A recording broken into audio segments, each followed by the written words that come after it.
Do you remember me? Maya Williams stood at the entrance of the Grand Metropolitan Ballroom, her voice cutting through the champagne-soaked conversations and orchestral music.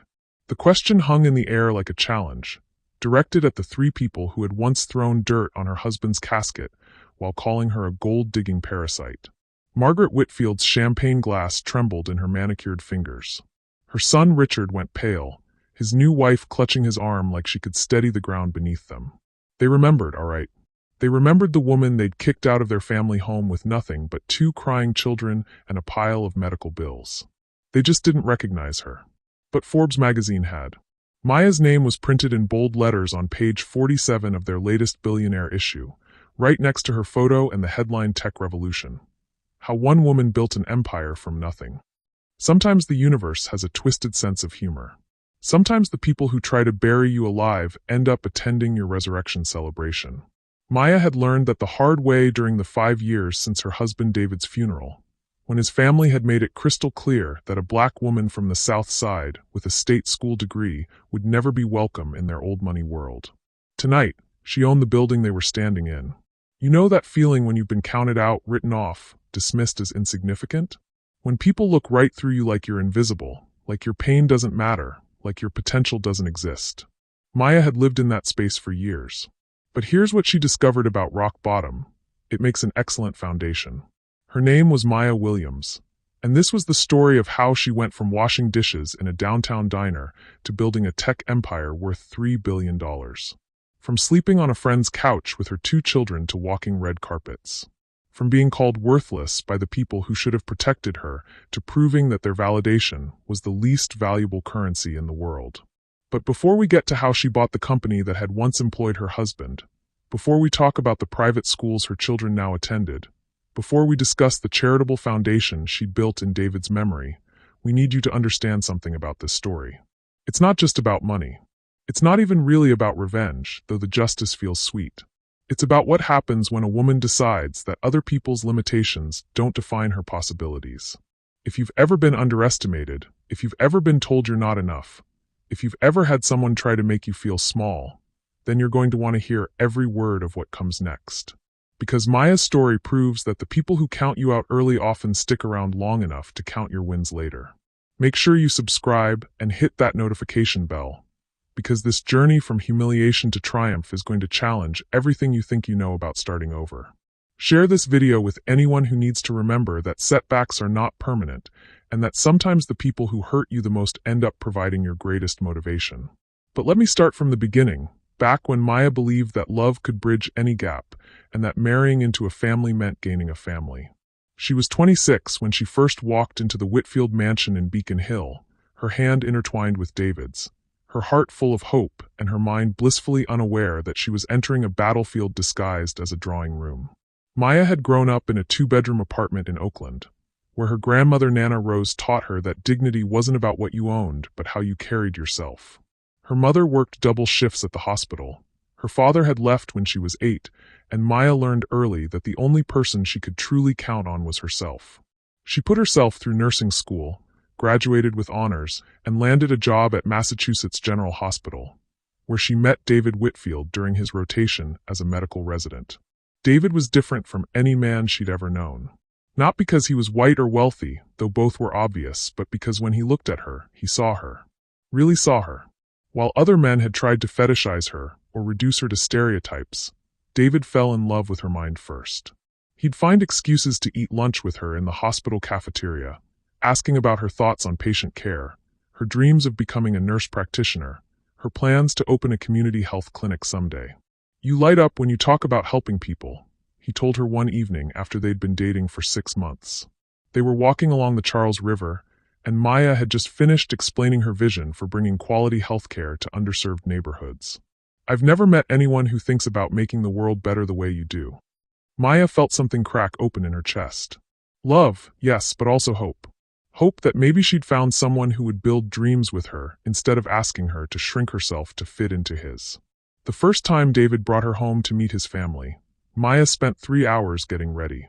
She chose a conservative navy dress, pearl earrings that had belonged to Nana Rose, and low heels.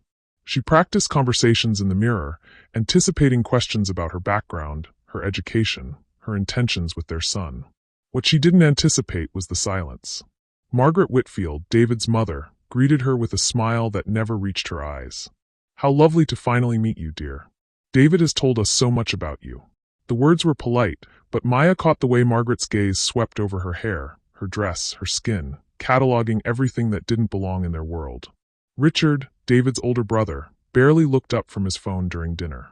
His wife Jennifer made small talk about the weather while shooting meaningful glances at her husband.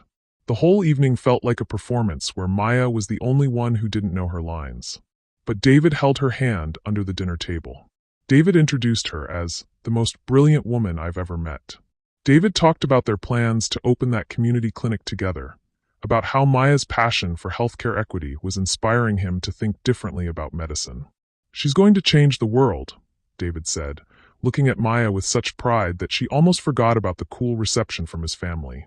"I'm just lucky she's letting me be part of it." After dinner, while David helped his father with something in the study, Maya found herself alone with Margaret in the kitchen. This was when the mask slipped. "You seem like a lovely girl," Margaret said, her voice dropping to a tone that could freeze wine.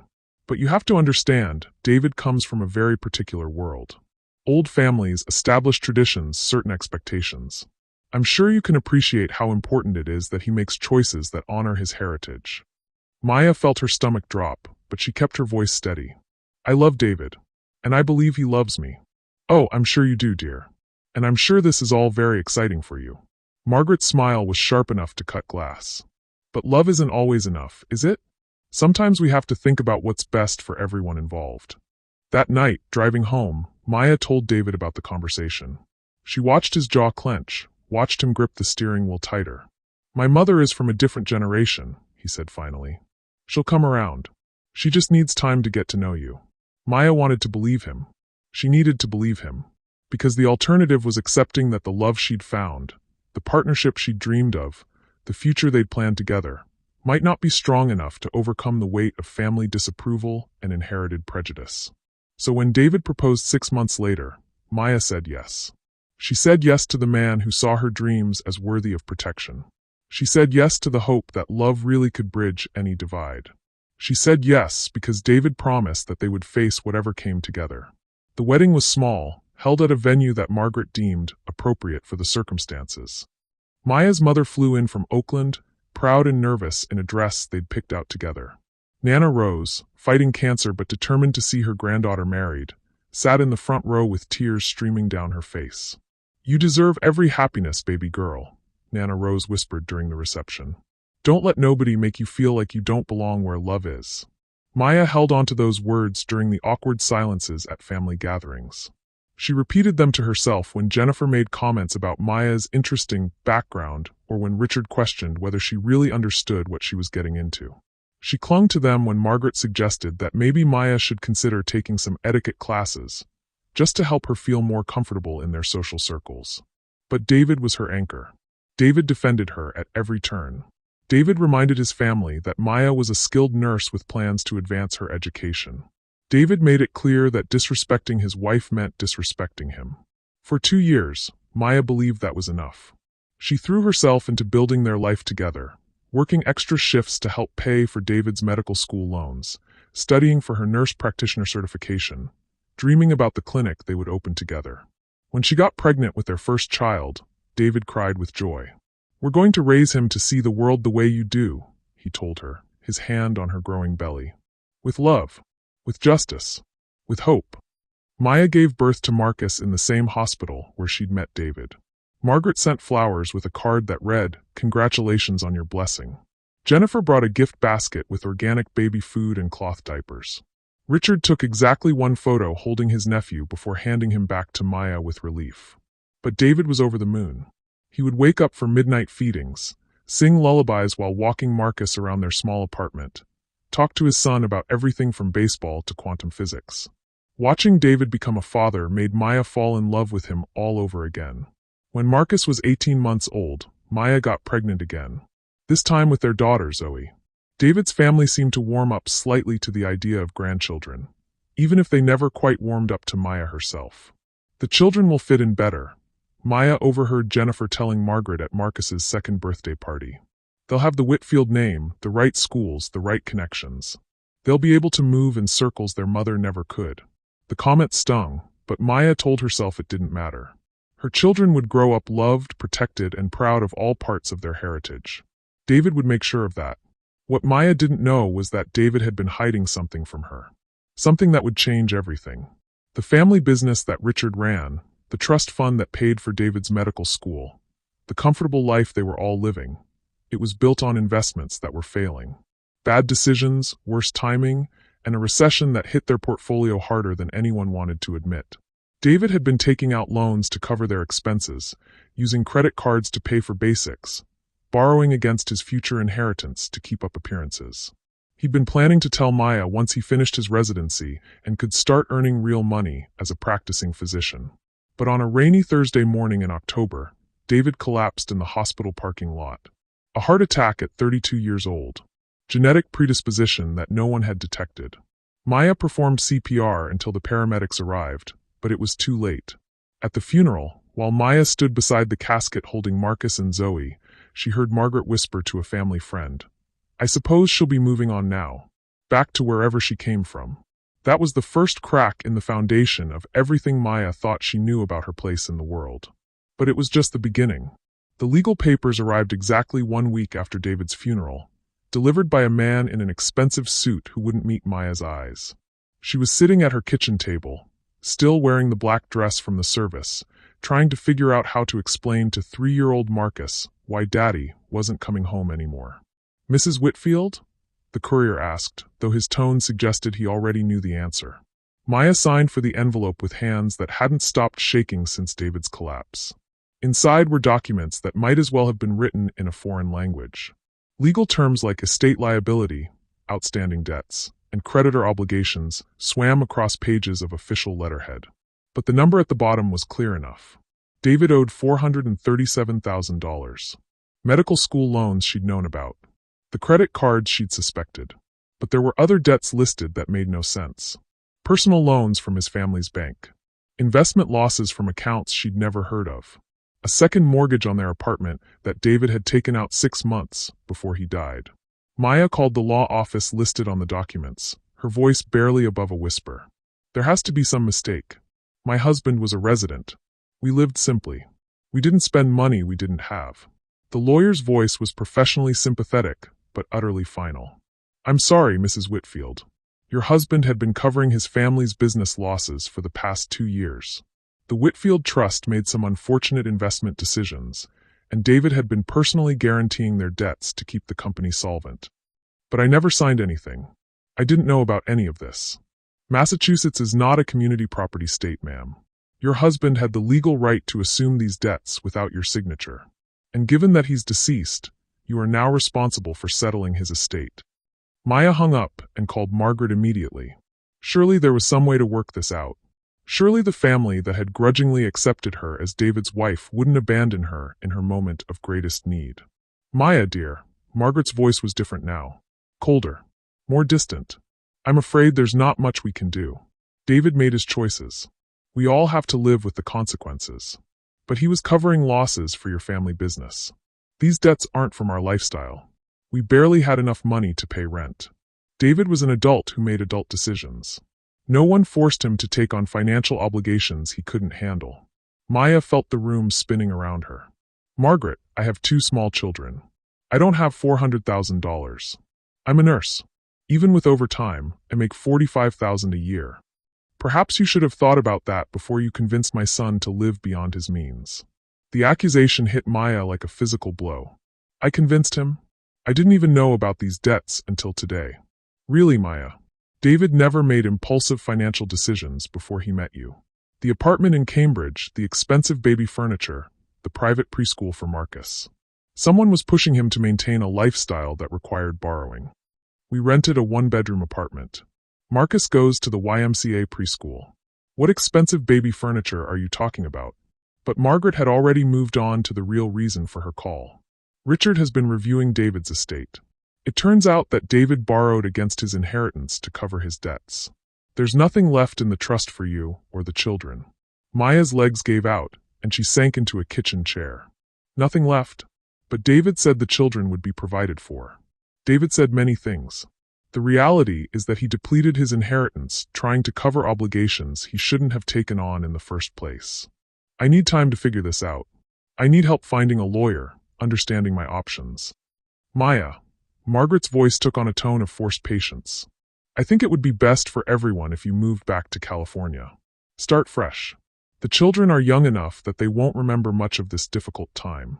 You could find work at a hospital there, maybe meet someone more suitable to your background. The words landed like a slap. More suitable to your background. Translation. Find another black man from your own social class instead of embarrassing us further with your presence. This is my home now, Maya said quietly. My children's home. David's home. David is gone, Margaret replied, and there was no warmth left in her voice at all. And frankly, without him here to bridge our differences, I think we all know this arrangement was never sustainable. Maya hung up the phone and stared at the legal documents spread across her table. $437,000. More money than she'd ever seen in her life, now crushing down on her like a weight she could never lift. She called her mother that night, after Marcus and Zoe were finally asleep. Mama, I need to come home. Her mother's voice was thick with exhaustion from a double shift, but it warmed with concern. Baby, what's wrong? You sound awful. Maya tried to explain about the debts, about David's family turning their backs on her, about lawyers and creditors and legal obligations she didn't understand. But every word felt like admitting defeat. You come home right now, her mother said fiercely. Bring those babies and you come home. We'll figure this out together. But Maya knew what coming home meant. It meant admitting that Margaret had been right all along. It meant accepting that she'd never really belonged in David's world. It meant raising Marcus and Zoe in the same two-bedroom apartment where she'd grown up, telling them stories about their father's family while knowing they'd never be welcomed into that legacy. 3 weeks later, Richard showed up at her apartment with 2 men in suits and a court order. Maya was breastfeeding Zoe when they knocked, Marcus playing with blocks at her feet. Maya, we need to discuss your living situation, Richard said, not bothering with pleasantries. The apartment is being sold to help settle David's debts. We've arranged for you to have 30 days to find alternative housing. Sold? This is our home. Our lease isn't up for 6 months. David guaranteed the lease with assets that no longer exist. The landlord has agreed to release you from the obligation in exchange for immediate vacancy. One of the suited men stepped forward. Ma'am, we've also been authorized to collect any property that might help satisfy the outstanding debts. Electronics, jewelry, anything of significant value. Maya watched them take David's laptop, the television they'd bought for their anniversary, her engagement ring when she'd set it down to wash bottles. They left her with enough furniture for the children, but took anything that could be sold. The children's college funds? Maya asked Richard as they were preparing to leave. What college funds? David had been borrowing against everything, Maya. There are no college funds. Standing in her half-empty apartment, holding Zoe while Marcus cried because the strange men had taken his father's computer, Maya felt something break inside her chest. Not her heart, that had broken when David died. This was something deeper. The part of her that had believed in fairness, in family loyalty, in the possibility that doing the right thing would somehow protect you from the worst outcomes. That night, after packing everything that mattered into 6 boxes, Maya sat on the floor of what had been their bedroom and made a promise to her sleeping children. She didn't know how she was going to keep it yet, but she knew it was the only thing that mattered now. They will never make you feel small, she whispered into the darkness. They will never make you believe that you don't belong wherever you choose to build your life. Whatever it takes, however long it takes, I'm going to make sure you have everything they tried to take away from us. The next morning, Maya loaded her children and their 6 boxes into her 10-year-old Honda and drove away from Boston. In her rearview mirror, she could see the Whitfield mansion on the hill, where David's family was probably already forgetting she'd ever existed. But Maya Williams was done being forgotten. She just didn't know it yet. Maya's mother lived in the same Oakland apartment complex where Maya had grown up, but now it felt like shrinking into a life that no longer fit. The 2-bedroom unit that had seemed adequate for a single mother and her daughter felt impossibly cramped with 2 adults, a toddler, and a baby. Marcus cried every night for his daddy and his old room. Zoe developed a persistent cough that the free clinic attributed to stress and environmental changes. Maya took a night shift position at Oakland General Hospital, working from 11 p.m. to 7 a.m. while her mother watched the children. During the day, when she should have been sleeping, she took a second job cleaning office buildings downtown. 18 hours of work, 4 hours of sleep, 2 hours with her children before starting the cycle again. The math was brutal and unforgiving. Even with both jobs, Maya barely made enough to cover her share of rent, childcare, and basic necessities. After 6 months back in California, she had managed to pay down exactly $3,000 of David's debt. At that rate, she would be working for the next 150 years. But the real torture was watching David's family thrive while she struggled. Maya discovered this accidentally when she was cleaning offices in the financial district and saw a copy of Boston Business Journal left on someone's desk. There, on the front page, was a photo of Richard Whitfield shaking hands with the mayor at some charity gala. The headline read, "Whitfield Industries rebounds strong after strategic restructuring." Maya stared at the article during her 15-minute break. Richard was quoted talking about the company's innovative approach to debt management and their successful transition through a challenging period. The article mentioned that Whitfield Industries had not only recovered from their recent financial difficulties, but had posted record profits in the last quarter. Record profits.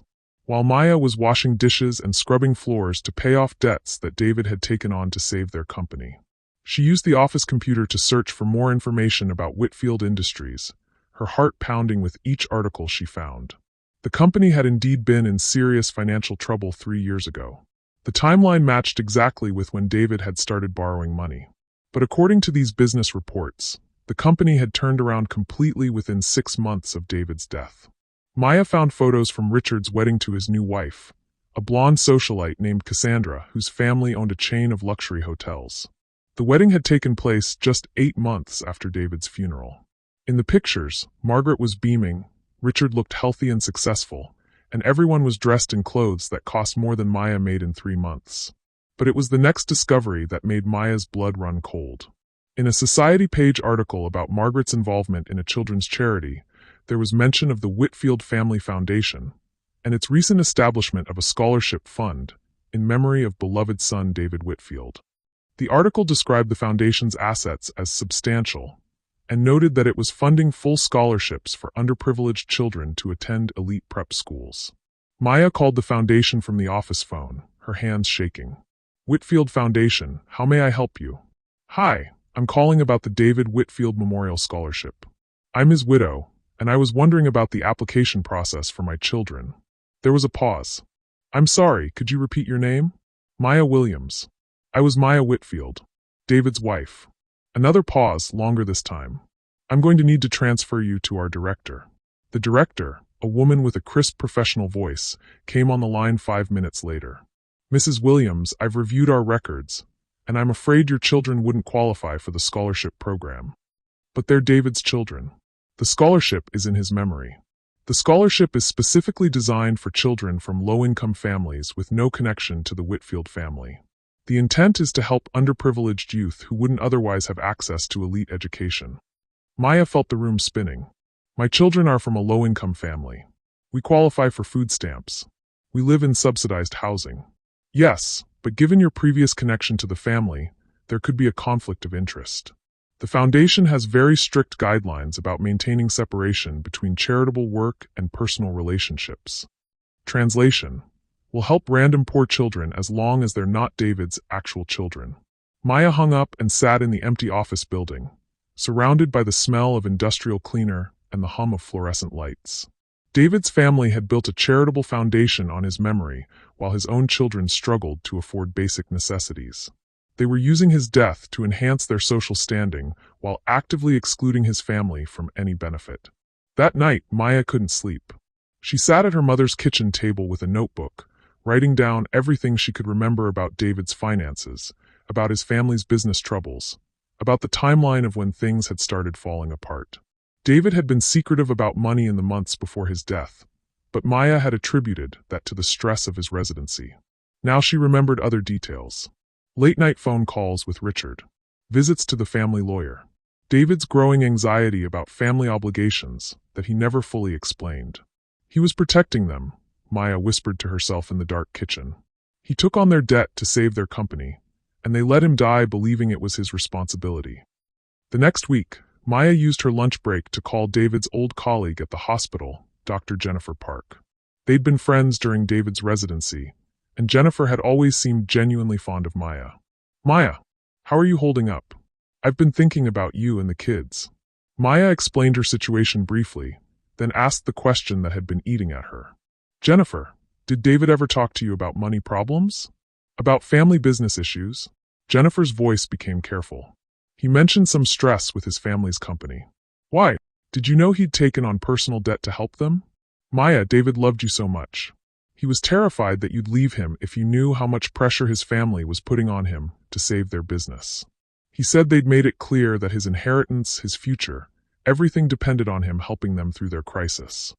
Maya's notebook fell from her numb fingers. They pressured him? He felt trapped. Said his mother had told him that if the company failed, it would destroy the family reputation forever. That Richard would lose everything, that Margaret would lose the house she'd lived in for 40 years. David couldn't live with that responsibility. But I would have helped him figure out another way. We could have talked to a financial advisor, found alternatives. Maya, Jennifer's voice was gentle but heartbreaking. They made him promise not to tell you. They said if you knew about the family problems, it would put you in an impossible position. Margaret convinced David that the best thing he could do for everyone was handle it quietly. Maya ended the call and walked to the bathroom, where she threw up everything she'd eaten that day. David hadn't been reckless with money. He hadn't been living beyond his means. He'd been manipulated into sacrificing his family's financial security to save people who had never accepted his wife and who were now pretending he'd never existed. That evening, Maya's mother found her crying at the kitchen table, David's death certificate in front of her next to a stack of debt collection notices. Baby, what's wrong now? Maya told her everything. About the family business recovery. About the charitable foundation. About the pressure David had been under to save people who had spent years making Maya feel unwelcome. Her mother listened in silence, then sat down across from Maya with the kind of look that had always meant business when Maya was growing up. So what are you going to do about it? What can I do? I'm one person with 2 babies and more debt than I can pay in a lifetime. You're one person who knows the truth. And sometimes the truth is more powerful than money. Maya looked at her mother through her tears. Mama, they have lawyers and accountants and more resources than I can imagine. I'm cleaning toilets for minimum wage. And your husband died trying to save people who threw you out like garbage the minute he was gone. You think that story deserves to stay buried. That night, Maya started keeping a different kind of notebook. Not just tracking debts and expenses, but documenting everything she could remember about the family's treatment of her, about David's stress in his final months, about the timeline of financial decisions that had destroyed her family's future while saving theirs. She didn't know yet what she would do with the information, but she was done being the quiet, grateful widow who disappeared gracefully when convenient. David had protected his family at the cost of his own children's future. Maya was going to make sure that sacrifice meant something. The Whitfields thought they'd buried their mistakes along with David. They had no idea that Maya was just beginning to dig. Maya discovered the truth on a Tuesday morning in March, exactly 18 months after David's death. She was at her second job, cleaning the offices of Peterson & Associates, a law firm in downtown Oakland, when she saw a familiar letterhead in a wastebasket. Whitfield Industries legal correspondence. Maya's heart stopped.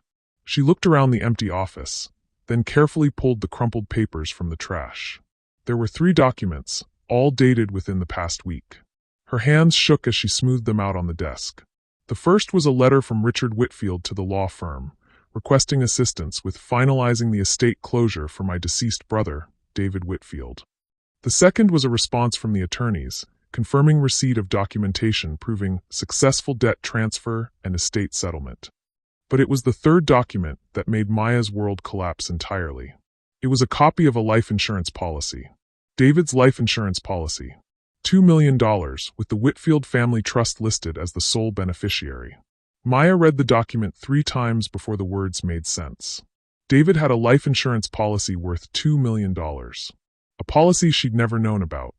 A policy that had paid out to his family's trust instead of to his wife and children. With trembling fingers, Maya took photos of the documents with her phone, then returned them to the wastebasket exactly as she'd found them. She finished her shift in a daze, her mind racing through the implications. $2 million.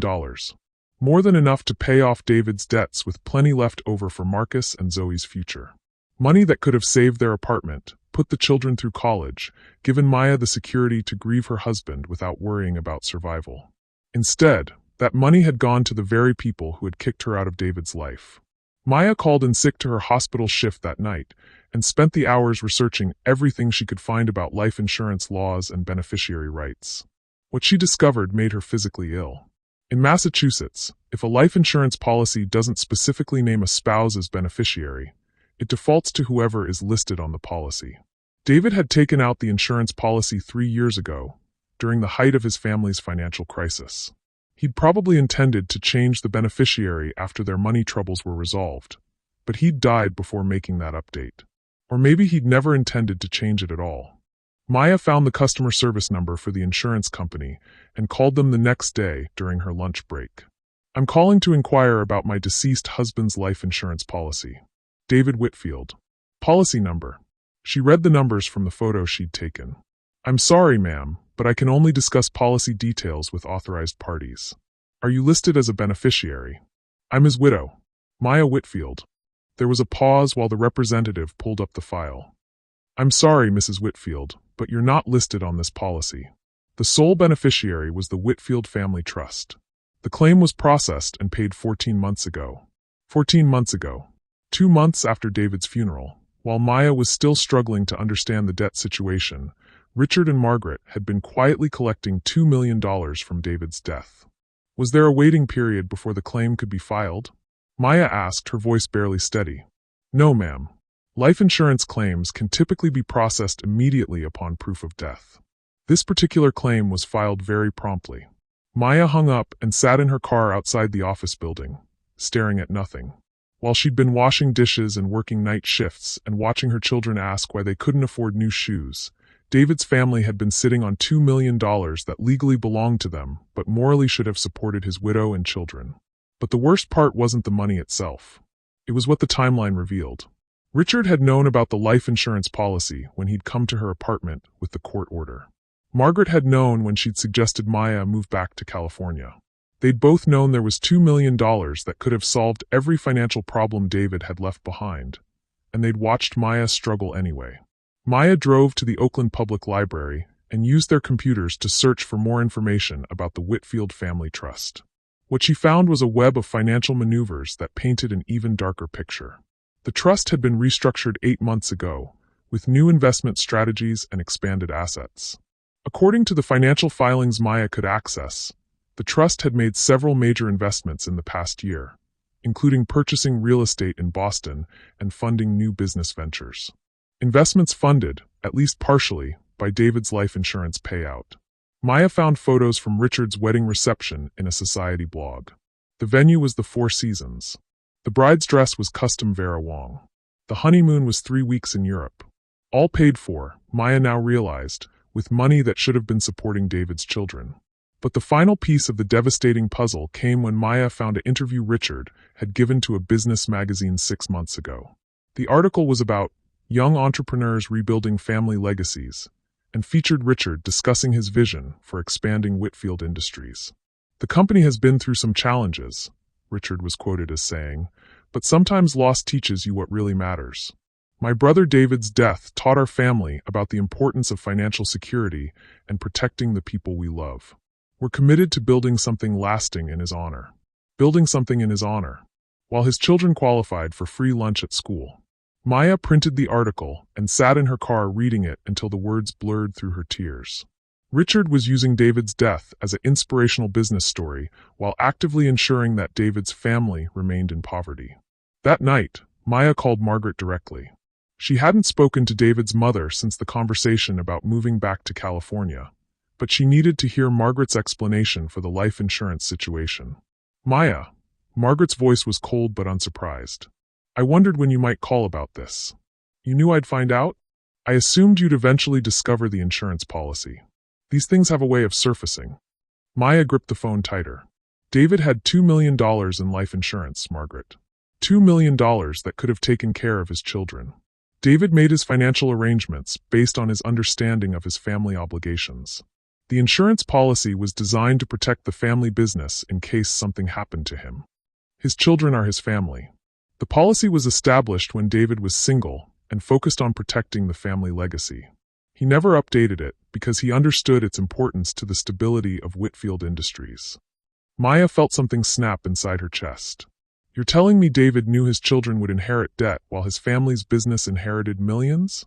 I'm telling you that David understood the bigger picture. He knew that protecting the family company was the best way to ensure long-term security for everyone, including future generations of Whitfields. Future generations of Whitfields? Margaret, your grandsons are eating government-subsidized meals while you're taking European vacations paid for with their father's life insurance. Margaret's voice turned arctic. Maya, I understand you're struggling. But David made these decisions as an adult, and they were his to make. Perhaps if you'd been more involved in understanding his financial responsibilities instead of focusing on your own small concerns, you might have had these conversations while he was alive. The accusation hit Maya like a physical blow. Margaret was blaming her for not knowing about financial decisions that David's family had pressured him to keep secret. My small concerns? Like raising his children.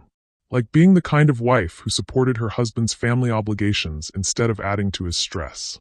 Maya hung up and threw the phone across her mother's living room, where it hit the wall and clattered to the floor in pieces. Her mother emerged from the kitchen, took one look at Maya's face, and sat down beside her on the couch. They stole it, Maya whispered. They manipulated David into protecting their business. Then they collected millions from his death while his children live in poverty. And they're acting like it was always the plan. Maya's mother wrapped her arms around her daughter and let her cry until there were no tears left. So now what? Her mother asked quietly. Maya looked up with eyes that were red but no longer broken. Now I stop playing by their rules. What does that mean? I don't know yet, Maya said, picking up the pieces of her broken phone. But I'm done being the grateful widow who disappears quietly. David died trying to save them, and they used his sacrifice to build wealth while his children struggled. That story needs to be told. Maya had spent 18 months believing that her situation was the result of David's poor financial decisions and unfortunate timing. Now she knew the truth. This wasn't about bad luck or tragic circumstances. This was about calculated cruelty and family loyalty that extended to everyone except the people who needed it most.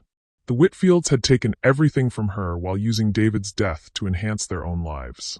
But Maya Williams was done being the victim in their story. She was ready to start writing her own.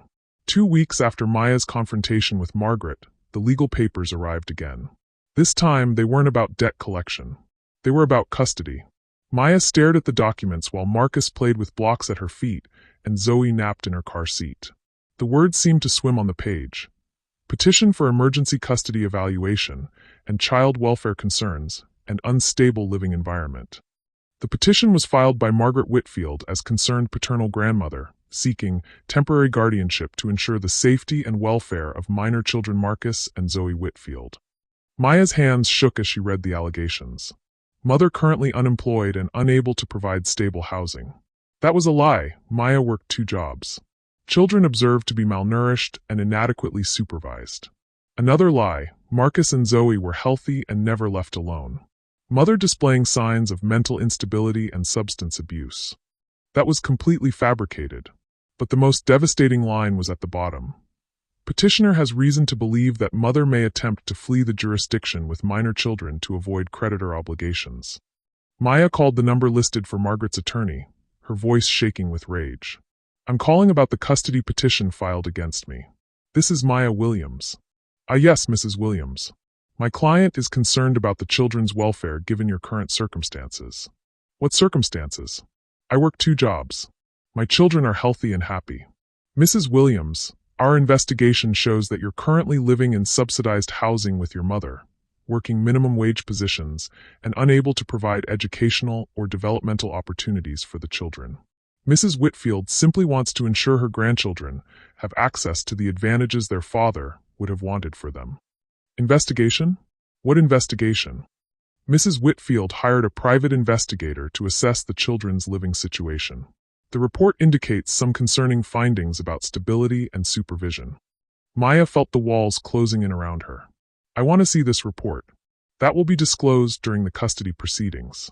In the meantime, we'll will be requesting a court-ordered evaluation of the current living situation. Maya hung up and immediately called a family lawyer she'd found in the phone book. The consultation fee was $50 she couldn't afford, but Maya scraped it together by returning bottles and skipping meals. The lawyer, a tired-looking woman named Patricia Reeves, reviewed Maya's situation with growing concern. "Maya, I have to be honest with you. Custody battles are expensive, and the Whitfields have significant resources. They can afford expert witnesses, child psychologists, private investigators. You're working 2 minimum-wage jobs and living in subsidized housing. But I'm a good mother. My children are loved and cared for. I believe you. But family court isn't always about who's the better parent. It's often about who can provide the more stable environment. The Whitfields can offer private schools, tutors, medical care, college funds. What can you offer?" Maya thought about the life insurance money that should have been providing exactly those advantages for her children. Love. Stability. Their mother. "That should be enough," Patricia said gently. "But it doesn't always work that way. Especially when you're fighting people with unlimited legal resources. How much would it cost to fight this? A custody battle like this? Probably $50,000 to $75,000. And that's if it doesn't drag on." Maya left the lawyer's office feeling like she was drowning. $75,000 to keep her own children. Money she'd never see in her lifetime at her current income level. That night, Maya's world collapsed further. Her mother collapsed at work and was rushed to the hospital. A stroke brought on by months of stress and overwork. Maya sat beside her mother's hospital bed, holding her hand while machines monitored her vital signs. "The doctor says she'll need extensive rehabilitation," the nurse explained. "Several months, possibly longer. And she'll need help with daily activities for the foreseeable future." Maya's mother had been her only childcare support. Without her, Maya couldn't work her night shift at the hospital. And without that income, she couldn't afford even the subsidized apartment they were sharing. Within a week, Maya's life unraveled completely.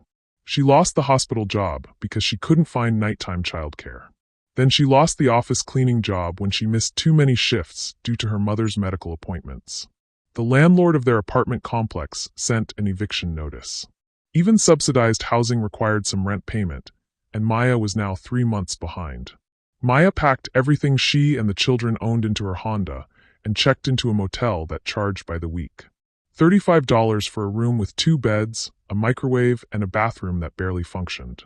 It was all she could afford, and it would only last 2 weeks before her savings ran out completely. On a rainy Thursday morning, Maya sat in the motel room watching her children eat cereal with water because she couldn't afford milk. Marcus kept asking when they were going home. Zoe had developed a persistent cough that Maya couldn't afford to have checked by a doctor. That's when Margaret showed up with a social worker. Maya watched through the motel window as an expensive sedan pulled into the parking lot. Margaret emerged wearing a wool coat that probably cost more than Maya made in a month. Behind her was a woman with a clipboard and an official badge. The knock on the door was firm and authoritative. "Mrs. Williams? I'm Janet Morrison from Child Protective Services. I need to speak with you about your children's living situation." Maya opened the door with Zoe on her hip and Marcus hiding behind her legs. She watched Margaret survey the motel room with barely concealed satisfaction. "Hello, Maya," Margaret said, her voice dripping with false concern. "I'm so sorry to see things have gotten this bad." The social worker made notes as she walked through the tiny room, observing the children's clothes, the lack of food in the mini-fridge, the general atmosphere of instability. "Mrs. Williams, I understand you're currently unemployed and living in temporary housing? I'm between jobs. This is just temporary while I find a new apartment." Margaret stepped forward. "Janet, as I explained on the phone, I'm deeply worried about my grandchildren. Marcus is supposed to start kindergarten in the fall, but he hasn't been enrolled in any preparatory programs. Zoe hasn't had her regular checkups. And now they're living in a motel.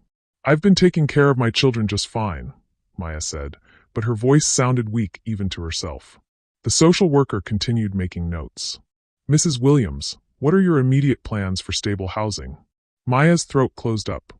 She didn't have immediate plans. She didn't have any plans beyond surviving the next week. "I have some job interviews lined up," she lied. "And I'm looking at apartments. Mrs. Whitfield has expressed interest in providing temporary care for the children while you get back on your feet," the social worker said.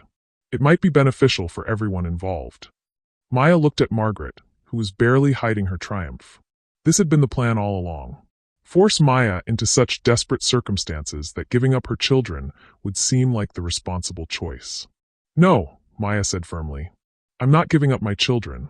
"Maya," Margaret's voice was gentle now, the tone of a reasonable adult speaking to a stubborn child. "Look at this situation objectively. You can't provide for them right now. I can give them stability, education, healthcare.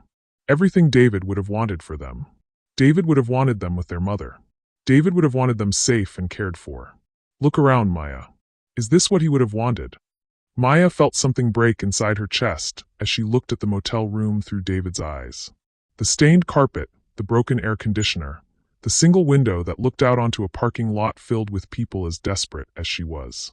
"I need some time to think," Maya whispered. "Of course," Margaret said. "But don't take too long.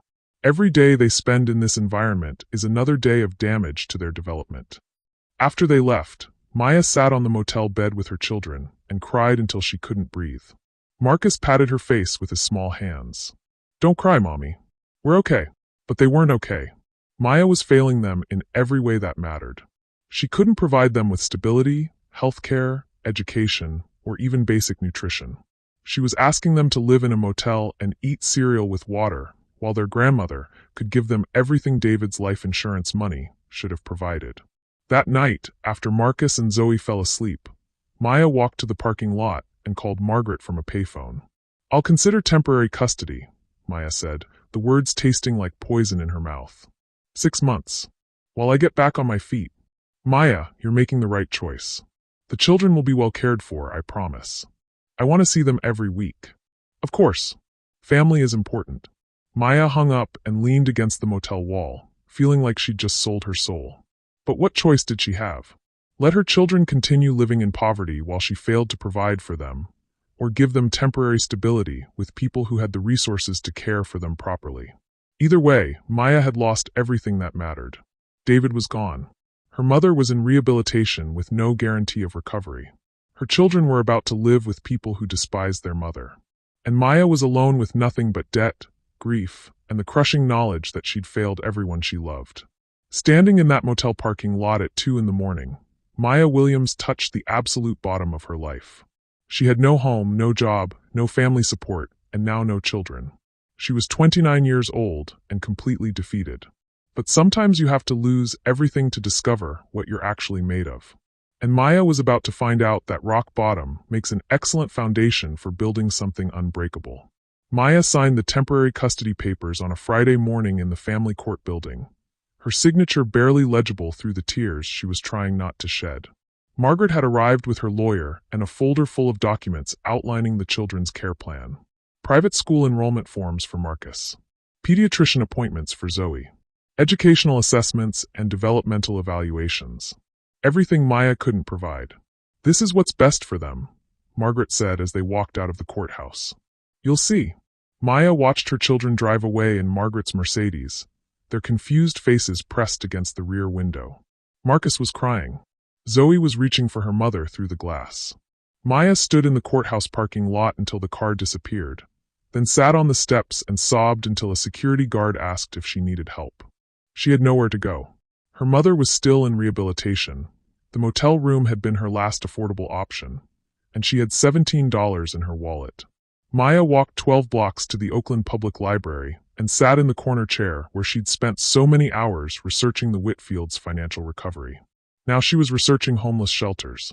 That's where Denise found her. Denise was the library's community outreach coordinator, a black woman in her 40s who noticed Maya's red-rimmed eyes and the small pile of tissues growing beside her chair. "You okay, honey?" Denise asked, sitting down in the chair beside Maya. Maya looked up from the computer screen showing shelter availability and waiting lists. "I'm fine. Just doing some research." Denise glanced at the screen, then back at Maya's face. Research on emergency housing isn't usually a casual Friday afternoon activity. "When's the last time you ate something?" Maya tried to remember. "Yesterday? The day before?"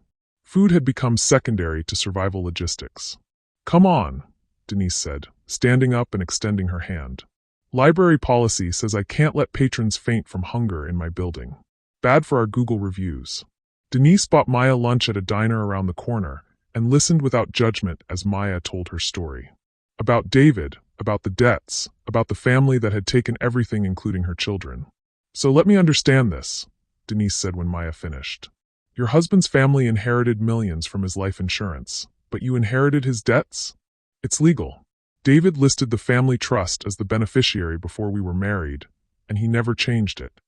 Legal doesn't make it right." Denise leaned back in her chair, studying Maya's face. "What did you do before all this happened? Before you were washing dishes and cleaning offices?" "I was a nurse. Critical care. I was planning to get my nurse practitioner certification, but then David died and everything fell apart." "You're still a nurse. That license doesn't expire because your life got complicated." Maya shook her head. "I haven't worked in a hospital in over a year. My skills are outdated.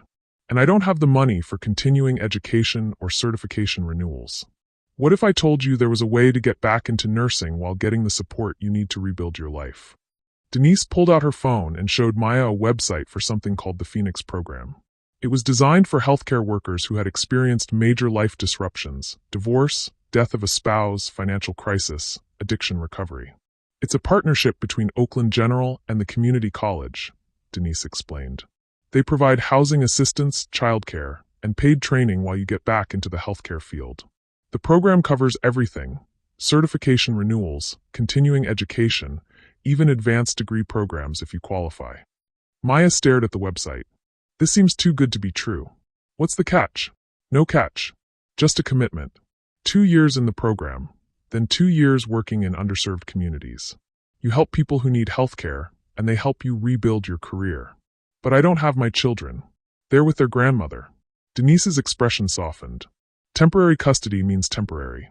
You get stable housing, steady income, and prove you can provide for them again. That family court judge will see a very different situation when you petition for custody modification." Maya felt something she hadn't experienced in months. Hope. Actual, realistic hope. "How do I apply?" "I know the program director. She's tough but fair. If you're willing to work hard and commit to the program, she'll give you a chance." That afternoon, Denise drove Maya to Oakland General Hospital to meet Dr. Sarah Kim, the Phoenix Program Director. Dr. Kim was a small woman with intelligent eyes who reviewed Maya's nursing credentials with obvious interest. "Your background is impressive," Dr. Kim said. "Critical care experience, excellent evaluations, plans for advanced certification. What happened?" Maya told her story again, watching Dr. Kim's expression grow more thoughtful with each detail. "The program can help you," Dr. Kim said finally. "But I need you to understand what you're committing to. This isn't charity. We're investing in your potential, and we expect results. 60-hour work weeks between training and clinical rotations. Academic coursework that would challenge someone who hasn't been out of school for years. And emotional work to process the trauma you've experienced." "What kind of emotional work?" "Counseling. Support groups. Learning to trust yourself again. Maya, you've been surviving crisis for over a year. Now you need to learn how to thrive despite it." Maya felt tears starting again. "I don't know if I remember how to thrive." "That's exactly why you need this program. We specialize in helping people rediscover their strength." Dr. Kim pulled out an application packet. "Housing starts Monday. Training begins Tuesday. If you're serious about rebuilding your life and fighting for your children, this is how you do it." Maya looked at the application, thinking about Marcus and Zoe in their grandmother's mansion. Thinking about the years of struggle ahead. Thinking about the choice between accepting defeat or fighting for the life she and David had dreamed of building together. "What if I'm not strong enough?" "Maya, you've survived everything life has thrown at you so far. You worked 2 jobs while raising 2 small children alone. You've navigated legal battles and financial crisis and family betrayal. You think that took weakness?" Maya had never thought about her survival as strength. She'd seen it as barely hanging on, as constant failure to provide better for her children. "The difference between surviving and thriving," Dr. Kim continued, "is believing you deserve better and being willing to work for it. Do you believe you deserve better?" Maya thought about David, about the life he'd wanted for their family, about Marcus asking why they couldn't go home, about Zoe's cough that she couldn't afford to treat, about the $2 million that should have protected them all. "Yes," Maya said quietly. "I believe I deserve better." "Then let's get you better." Maya signed the application and handed over her nursing license for verification. For the first time since David's death, she was choosing to move forward instead of just trying to survive each day. That night, Maya called Margaret to tell her about the program. "Maya, that's wonderful." Margaret's voice was carefully neutral. "Of course, the children's routine is just getting established here. We wouldn't want to disrupt their stability again so soon. It's a 2-year program, Margaret. I'll have stable housing and income. I'll be able to provide for them properly. 2 years is a long time in a child's life. Marcus is starting kindergarten at prep school in the fall. Zoe is thriving with consistent care. Perhaps it would be better to let them settle into this arrangement before making more changes." Maya felt the familiar weight of manipulation, but this time it felt different. This time she had options. "Margaret, this is temporary custody, not permanent adoption." "Of course, dear. But we have to think about what's truly best for the children." Maya hung up the phone with a new understanding of her situation. Margaret had never intended this custody arrangement to be temporary. The plan was to make Maya's situation so unstable that giving up her children permanently would seem like the only responsible choice. But Maya Williams was done being the grateful victim in someone else's story. She was done accepting limitations that other people placed on her possibilities. She was done believing that loving her children meant letting someone else raise them. The Phoenix program was her chance to become the mother her children deserved and the woman David had believed she could be. It was her chance to prove that rock bottom was just another name for solid foundation. Monday morning, Maya moved into a studio apartment provided by the program. It was small but clean, with a Murphy bed and a tiny kitchen and a window that looked out onto a tree instead of a parking lot. She unpacked her few belongings and sat on the bed, looking at photos of Marcus and Zoe. "Mommy's coming back," she whispered to their pictures. "And when I do, I'm going to be strong enough to protect you from anyone who tries to hurt our family again." Maya Williams was done being broken. It was time to build something unbreakable.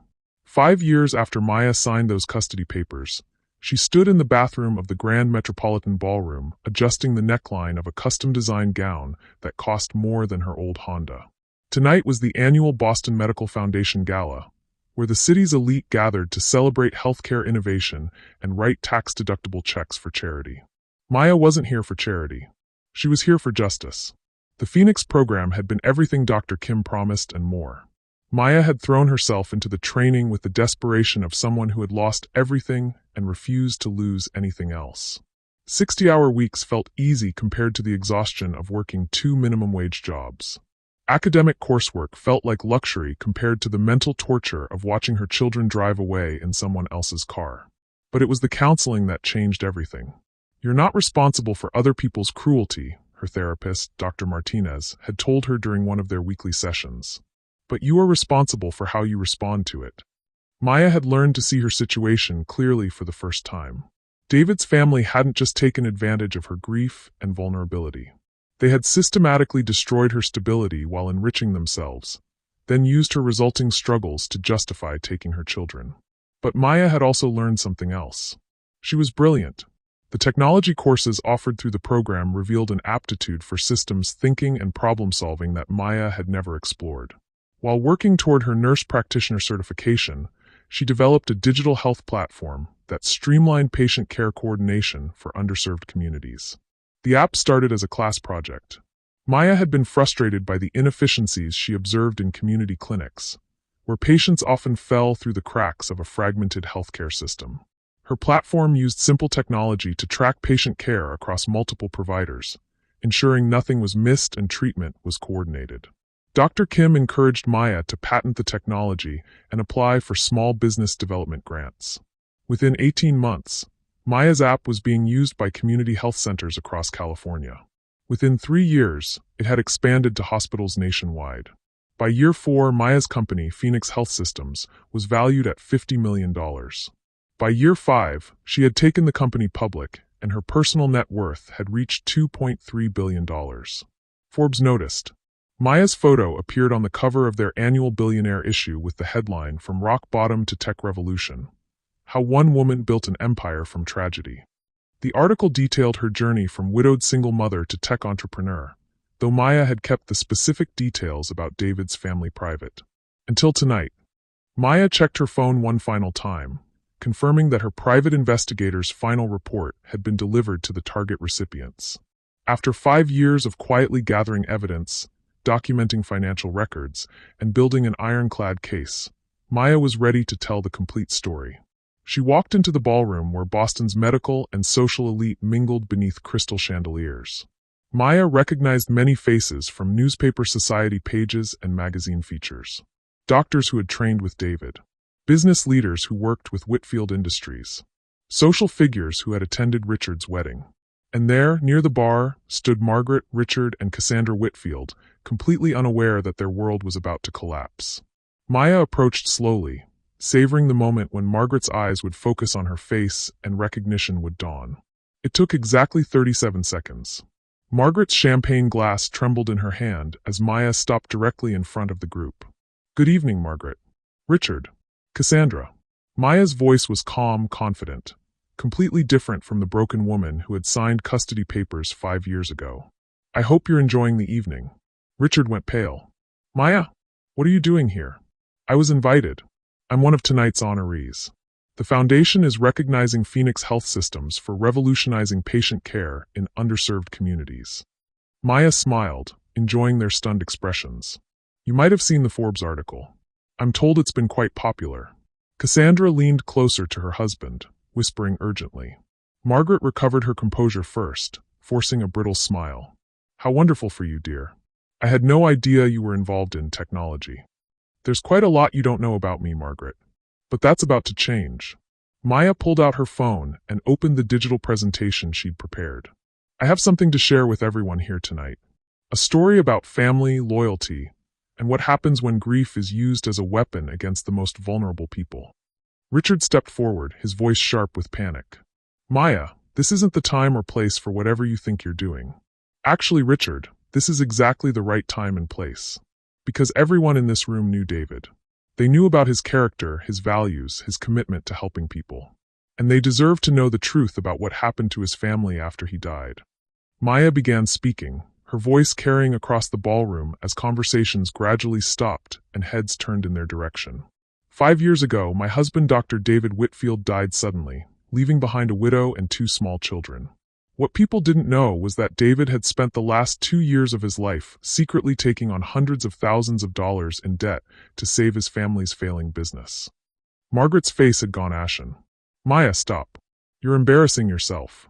David's family pressured him to guarantee their business loans personally, convincing him it was his duty to protect the family legacy. When he died, his widow inherited those debts while his family inherited a $2 million life insurance policy that David had never updated. Murmurs rippled through the crowd. Maya saw people pulling out phones, some already recording. But the story gets more interesting. While David's widow worked minimum wage jobs trying to pay debts her husband had assumed to save his family's business, that same family used his life insurance money to rebuild their wealth. They purchased real estate, funded new business ventures, and threw lavish weddings. All while David's children qualified for free lunch programs. Richard was frantically whispering to someone on his phone, probably his lawyer. Cassandra looked ready to run. Maya continued, her voice growing stronger with each revelation. When David's widow lost her home and was forced to live in a motel, his family used her temporary instability to petition for custody of his children. They argued that she was an unfit mother because she couldn't provide the advantages that they could afford. Advantages purchased with money that should have been supporting those same children. The crowd was completely silent now, hanging on every word. Maya saw Dr. Kim in the audience, beaming with pride. She saw other Phoenix program graduates, her employees, and investors who had believed in her vision. David's family told everyone that they were protecting his children. What they were actually doing was completing a 5-year plan to erase his widow from his legacy while using his death to enhance their own financial position. Maya turned to face Margaret directly. "You used my grief as a weapon against me. You used my love for my children to manipulate me into giving them up. You convinced David to sacrifice his family's financial security for yours.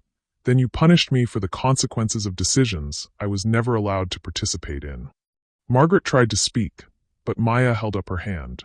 "I'm not finished. Because here's what you didn't count on. You didn't count on the possibility that the broken widow you dismissed might rebuild herself into something you couldn't control." Maya gestured toward the ballroom filled with Boston's elite. "Everyone here tonight has received a detailed report documenting everything I've just described. Financial records, legal documents, recorded conversations, timeline analysis. The complete story of how the Whitfield family used David's death to commit what amounts to financial and emotional child abuse. Richard found his voice. You can't prove any of this. You're making wild accusations based on grief and resentment. Maya smiled and pulled out a tablet, projecting images onto the large screen behind the band. Bank records showing the insurance payout. Legal documents showing David's debt guarantees. Photos from Richard's wedding contrasted with images of Maya's children in their subsidized housing. I've spent 5 years documenting everything. Phone records showing coordination between you and the private investigator who fabricated reports about my parenting. Financial records showing how you used David's insurance money for personal investments. Legal correspondence revealing your strategy to make the custody arrangement permanent. The final image was a recording transcript from a conversation between Margaret and her lawyer, discussing how to ensure Maya never regained custody of her children. This recording was made 3 years ago, Maya said, her voice carrying clearly through the silent ballroom. Long after you knew I had stable housing and income through the Phoenix program. She played the audio clip, Margaret's voice clearly audible. The children are settled here now. They're in the right schools with the right influences. It would be disruptive to return them to their mother just because she's temporarily stabilized.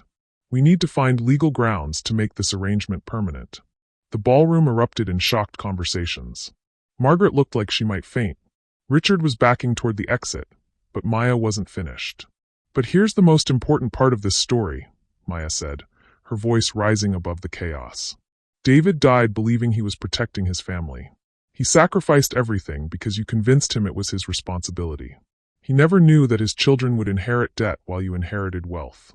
He never knew that his wife would be destroyed while you flourished. Maya's eyes filled with tears, but her voice remained steady. David believed in justice, in protecting the vulnerable, in using privilege responsibly. Everything you did after his death was a betrayal of everything he stood for. The crowd was completely captivated, some openly crying as Maya's story reached its crescendo. So tonight, I want everyone to remember David Whitfield as he really was. A man who sacrificed everything for people who didn't deserve his loyalty. And I want everyone to see what happens when a family's love is conditional on someone's usefulness to them. Maya turned back to Margaret one final time. You thought you could erase me from David's story. Instead, you gave me the motivation to become someone you could never diminish. My children will grow up knowing that their father was a hero and that their mother was strong enough to honor his memory by refusing to stay broken. Maya walked toward the exit, leaving the Whitfields standing in ruins of their reputation. But she wasn't done. At the ballroom entrance, she turned back one final time. Oh, and Margaret? I've purchased the outstanding shares of Whitfield Industries. Effective immediately, you're no longer involved in the company David died trying to save. Consider it his final gift to the family that actually deserved his protection. Maya Williams walked out of that ballroom as a billionaire who had just served justice colder than any revenge. Behind her, the Whitfield family stood exposed, their carefully constructed image destroyed by the truth they had spent 5 years trying to bury. The woman they had tried to erase had become impossible to ignore. The video of Maya's revelation went viral within hours. By midnight, #JusticeForDavid was trending on social media, and by morning, every major news outlet was covering the story. The Boston Globe ran the headline, "Tech Billionaire Exposes Family's Betrayal at Charity Gala." The story spread internationally, with outlets praising Maya's courage and condemning the Whitfields' manipulation of grief and custody laws. Maya didn't watch the news coverage. She was too busy preparing for the most important meeting of her life. At 10 a.m. on Monday morning, she walked into family court with a team of lawyers and a folder thick with documentation proving her stability. Financial statements showing her billion-dollar net worth. Property deeds for the 6-bedroom house she'd purchased in a quiet Boston suburb. Employment records showing her role as CEO of Phoenix Health Systems. Character references from dozens of colleagues, employees, and community leaders. But the most powerful evidence was Maya herself. The broken woman who had signed custody papers 5 years ago was gone, replaced by someone who radiated confidence, success, and unshakable determination. Margaret and Richard sat across the courtroom with their lawyers, both looking like they'd aged a decade in the past week.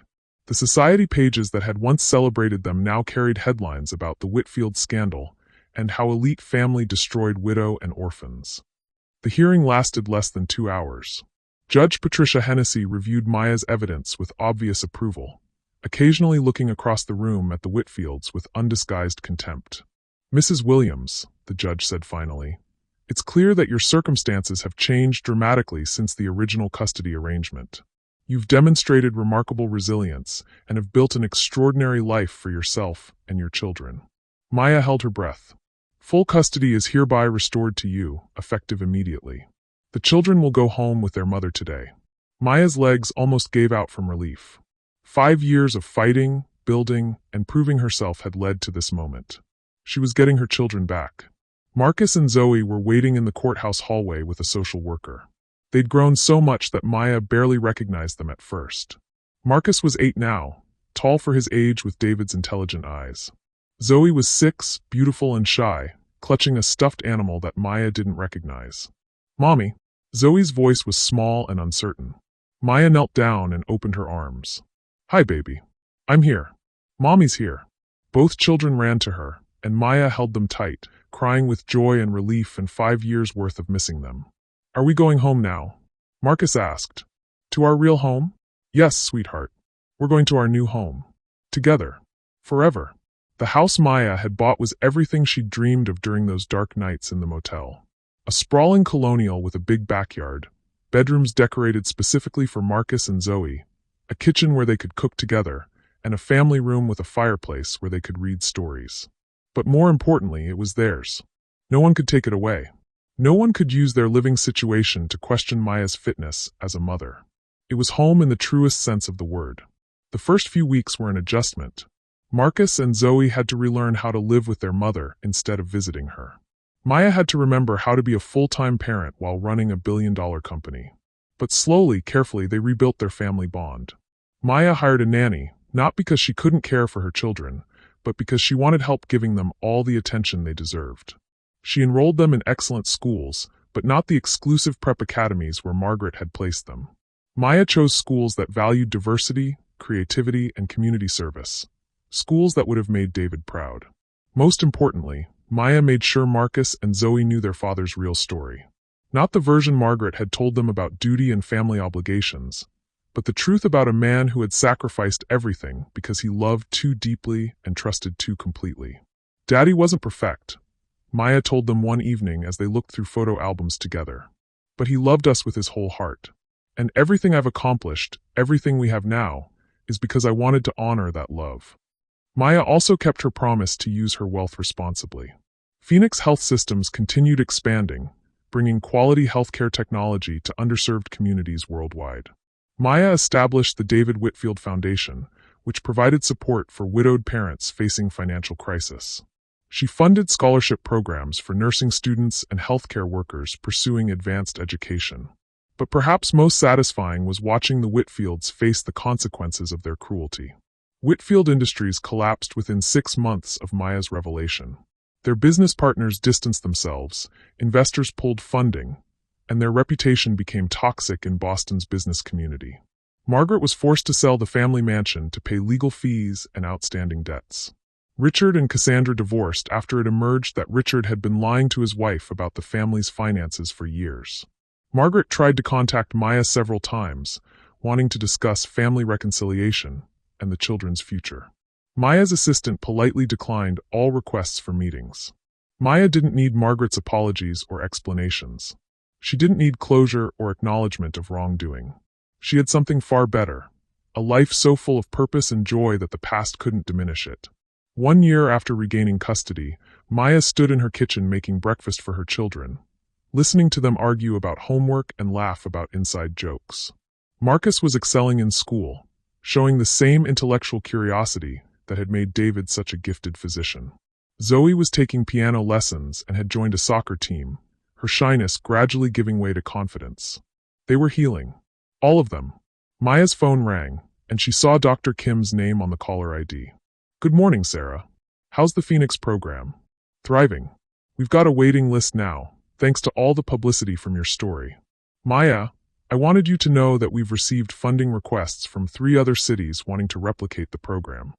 Maya smiled, watching her children eat cereal, with milk now and fresh fruit and all the nutrition they deserved. That's wonderful. What do you need from me? Your expertise. Your story. Your proof that people can rebuild from complete devastation if they're given the right support. Maya had learned that her greatest strength wasn't her ability to build a billion-dollar company or expose family corruption. It was her capacity to transform pain into purpose, to use her worst experiences as fuel for creating something better. Send me the proposals, Maya said. Let's help more people discover what they're capable of. After hanging up, Maya looked around her kitchen, at the children who were finally home, at the life she'd built from nothing, at the future that stretched ahead of them bright with possibility. David would be proud, she realized. Not just of her success, but of the woman she'd become in building it. Someone who refused to be broken by other people's cruelty. Someone who turned betrayal into motivation and used wealth as a tool for justice rather than revenge. Maya Williams had started this journey as a broken widow with nothing but grief and debt. She was ending it as a billionaire who had proven that rock bottom really is the best foundation for building something unshakable. If you've stayed with Maya's story until the end, thank you for taking this journey with us. Her transformation from victim to victor proves that no matter how dark your circumstances seem right now, your story isn't over. Sometimes the people who try to destroy you end up providing exactly the motivation you needed to become unstoppable. If Maya's story resonated with you, make sure to subscribe and share this video with anyone who needs to remember that setbacks are temporary but strength is permanent. Let us know in the comments what part of Maya's journey inspired you most, and what stories of resilience and triumph you'd like to hear next. Because here's what Maya learned and what we all need to remember. When someone shows you who they really are through their cruelty, believe them. But never let their limitations become your reality. Your worth isn't determined by other people's capacity to recognize it. Maya Williams rebuilt her life one choice at a time, proving that the best revenge isn't getting even. It's becoming so successful that your previous struggles look like preparation instead of punishment. And sometimes, just sometimes, the people who count you out early stick around long enough to count your victories later.